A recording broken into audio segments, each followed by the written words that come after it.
কোরআন শরীফ বলতে পারেন, অর্থ ভালোই, কিন্তু কোরআনে নাই, আল্লাহ তাআলা বলে নাই। আসুন কোরআন শরীফ বলার পাশাপাশি আমরা কোরআনে কারীম, কোরআনে মাজিদ এগুলো বলতে অভ্যস্ত হই, কারণ এভাবেই কোরআনকে পরিচয় দিয়েছেন আল্লাহ তাআলা।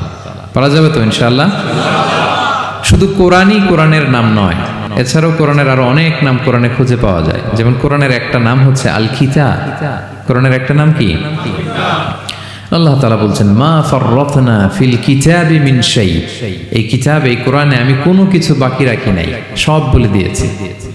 সব, ব্যক্তি জীবনে, পরিবারে, সমাজে, রাষ্ট্রে, রান্নাঘর থেকে শুরু করে বঙ্গভবন পর্যন্ত, কাঁথা সেলাই থেকে শুরু করে মহাকাশ পর্যন্ত সব আল্লাহ কোরআনে বলে দিয়েছেন, কিছু বাকি রাখি নাই। তাহলে কোরআনের একটা নাম আল কিতাব, একটা নাম কি?